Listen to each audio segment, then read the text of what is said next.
आज बांसवाड़ा जिले के तलवाड़ा ब्लॉक में ग्राम पंचायत केवड़िया में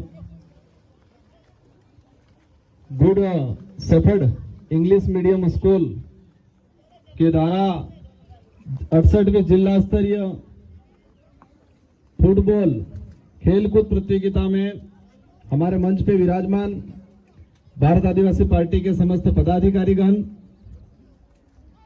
साथ ही शिक्षा विभाग के कर्मचारी अधिकारीगण, इस विद्यालय परिवार के समस्त कार्मिक और साथ ही यहाँ के जो भामाशाह के रूप में मैं आया तब से मैं सुन रहा हूँ, बंडर सीमेंट और आरके मार्बल के कर्मचारीगण, साथ ही स्थानीय सरपंच साहब, हमारे साथ में पधारे हुए संभागीय अध्यक्ष कल सिंह जी, बुनकर जी, बागीदोरा से युवा जुझारू सरपंच साहब और साथ ही समस्त टीम प्रभारी जो लंबे समय से इंतजार कर रहे थे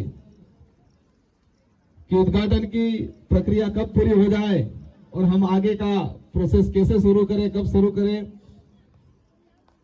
इस ग्राम पंचायत के समस्त नागरिक, बड़े बुजुर्ग, हमारी माताएं बहनें, युवा साथी, आप सबने सांसद बनने के बाद आज मेरा पहली बार यहां पर आना हुआ और आप सबने दिल से मेरा जो मान सम्मान किया, उसके लिए मैं आप सभी को तहे दिल से धन्यवाद देना चाहूंगा। और साथ ही बांसवाड़ा का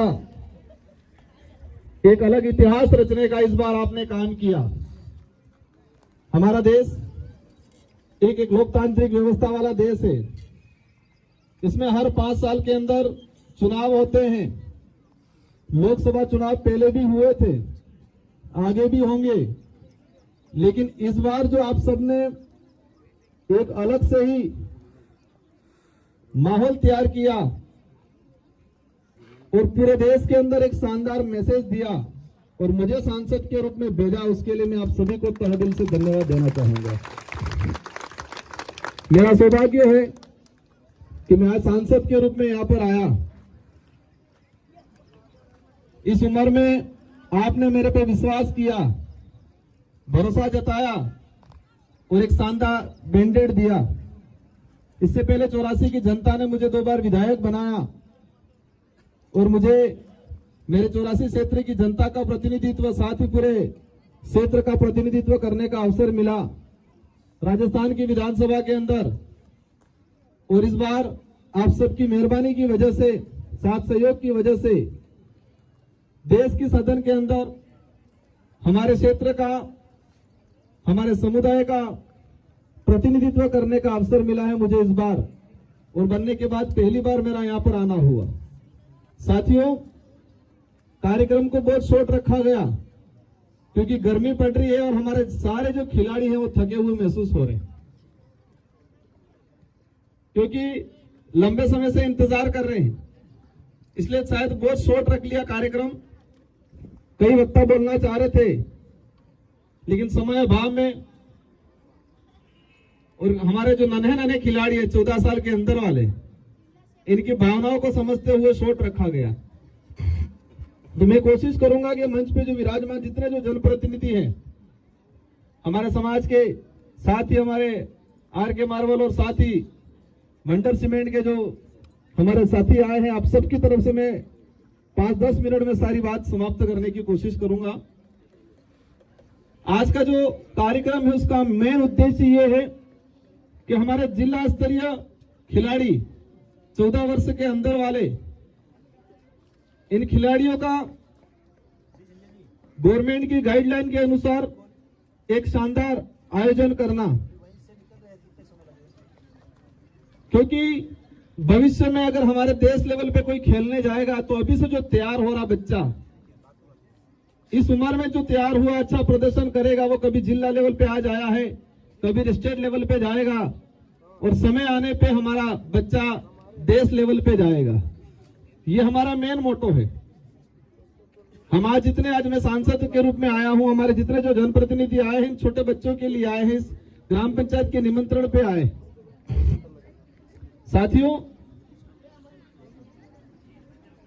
हमारा उद्देश्य सिर्फ आयोजन कराया, गवर्नमेंट की जो निर्देश है उसकी पालना किया, यहां तक सीमित नहीं रहना है। और विशेषकर मैं ये हमारे जितने जो शारीरिक शिक्षक हैं, निर्णायक बंधु हैं, उनसे मैं कहना चाहूंगा, ये भारत देश है, इस भारत देश को हम महान देश कहते हैं और है वास्तविक महान। लेकिन जब नेशनल लेवल पे हम देखते हैं, हर बार जो ओलंपिक मैच होते हैं, तो भारत देश के खाते में जो गोल्ड मेडल आते हैं, मुश्किल से एक आधा आ पाता है। कई ऐसे छोटे मोटे देश हैं, यूरेशिया है, यूक्रेन है, संयुक्त राष्ट्र संघ अमेरिका है, दूसरे देश 50 से 60 गोल्ड मेडल लेते हैं और हम एक भी नहीं ले पाते। यह सच्चाई है और सच्चाई के पीछे कई कारण हैं। एक तो हमारे यहां माहौल नहीं बन पाता है, और माहौल भी बनता है तो प्रतिभाओं के साथ कहीं न कहीं खिलवाड़ हो जाता है। मैं कई कार्यक्रम में विधायक था, इसके बाद गया, अभी भी गया, तो हमारी मानसिकता ये रहती है अधिकतर कि हमारा बच्चा स्टेज पे जाए, खेले और स्टेट सर्टिफिकेट लेके आए। उससे हमें थोड़ा ऊपर उठना है।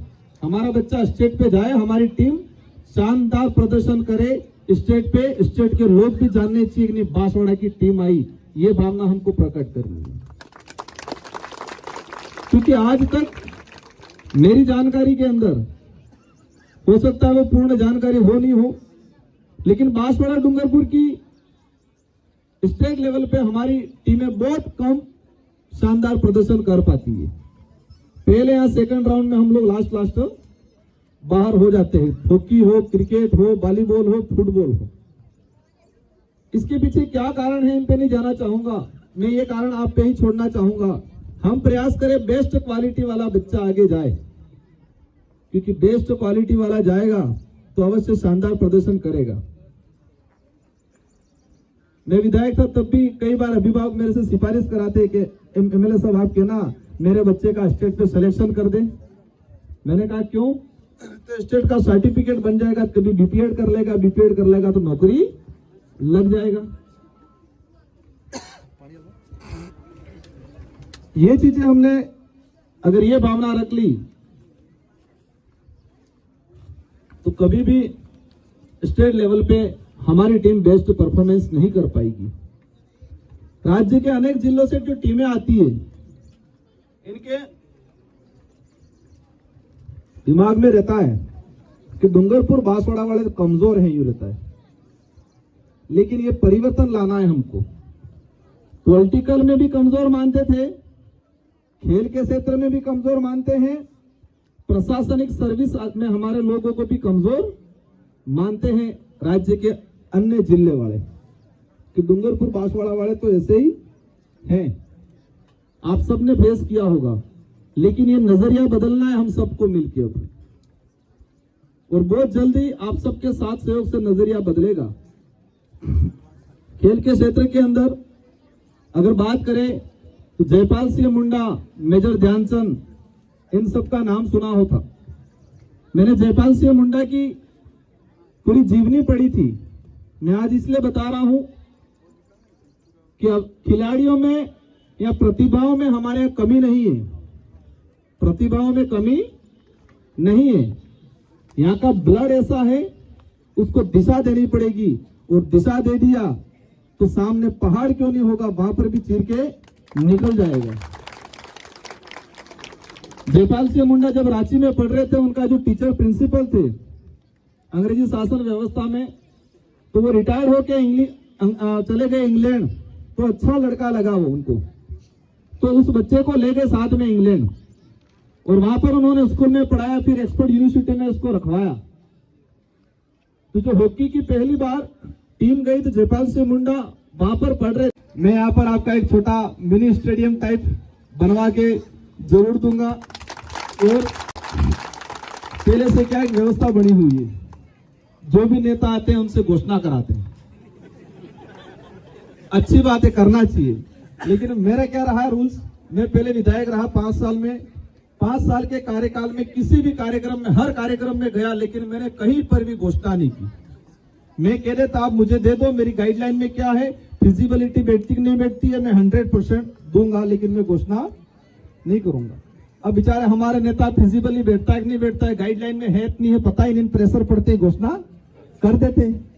अब फिर पूरी होती नहीं, गांव वाले याद रखते हैं, फिर रगड़ा निकाल लेते हैं। तो मेरे विधानसभा में 5 साल में एक भी घोषणा नहीं की, लेकिन काम बेस्ट कराए, क्योंकि उसका परिणाम मुझे मिला कि मैं 70,000 वोटों से दूसरी बार जीता। राजस्थान में परसेंटेज के मामले में हाईएस्ट, क्योंकि मैंने एक भी घोषणा नहीं की। और हो सकता मैं बिना जाने घोषणा ही करता रहता सब जगह, तो शायद जीतता नहीं दोबारा। तो बिल्कुल आपकी भावना, आपने 2-3 काम बताए हैं, मैंने उनको बताया था टीएस वाला लेके आ जाना, मैं प्रायोरिटी के हिसाब से दे दूंगा, क्योंकि आप हम लीजिए भागीदार वाला फिर, क्योंकि मुझे ऑटो विधानसभा में हर जगह थोड़ा थोड़ा चला, फिर उसको लड़वाड़ा आ तो खरीद लेंगे, तो मुझे बांसवाड़ा वाला फिर आज दो। इसलिए अवश्य मेरी जिम्मेदारी है मेरे क्षेत्र में डेवलप को लेके, शारीरिक डेवलप, मानसिक डेवलप, भौतिक डेवलप, हर प्रकार से। और सबसे बड़ा हमको मानसिक विकास ज्यादा करना है। भौतिक विकास हो गया और मानसिक विकास नहीं हुआ, गड़बड़ हो जाएगा। तो देश में जो परिस्थितियां बनी है वो हमारे इलाके में नहीं बननी चाहिए। कुछ लोग कोशिश करते हैं हमारे इलाके में इस तरह की परिस्थितियां बनाने की, इंसान से इंसान को नफरत कराने की पॉलिसी रखते हैं, आपस में धर्म के नाम से लड़ाने की जो नीतियां चल रही है, ऐसी नीति वाले लोगों को पहचानना है और ऐसी नीति वाले लोगों को आगे नहीं आने देना है, क्योंकि वो जहर बोलते हैं इंसान के खिलाफ। ये देश आजाद कराया किसी एक धर्म का व्यक्ति आजादी के लिए नहीं लड़ा, या किसी एक ही जाति का, एक ही नस्ल का व्यक्ति आजादी के लिए नहीं लड़ा। देश आजाद कराया हर वर्ग का व्यक्ति लड़ा, हर वर्ग का, तो एक ही जाति या एक ही धर्म का नहीं लड़ाया। तो देश को आजाद कराने में प्रत्येक समाज का रोल है, तो देश के अंदर स्वतंत्र रूप से जीने का भी प्रत्येक वर्ग, प्रत्येक धर्म के लोगों का जिम्मेदार, उनका मतलब फर्ज बनता है, अधिकार है उनका।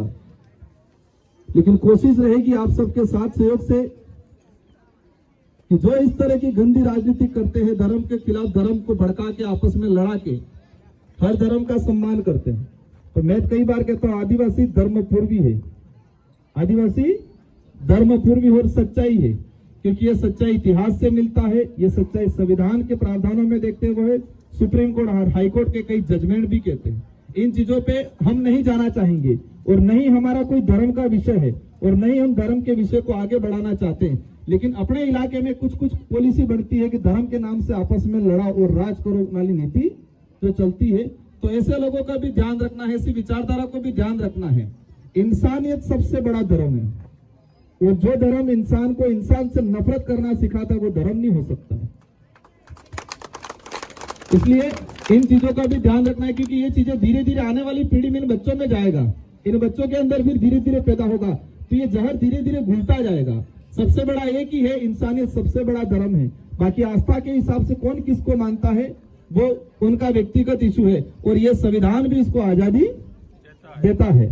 तो इन सारी चीजों को ध्यान रखते हमारा सबका उद्देश्य एक ही होना चाहिए कि हमारे इलाके में शांति रहे, सुकून से रहे, हमारे बच्चे अच्छा एजुकेशन प्राप्त करें। और एजुकेशन डिपार्टमेंट की वर्तमान में जो स्थिति बनी हुई है, हमारे कर्मचारी बेचारे, मैं देखता हूं कई बार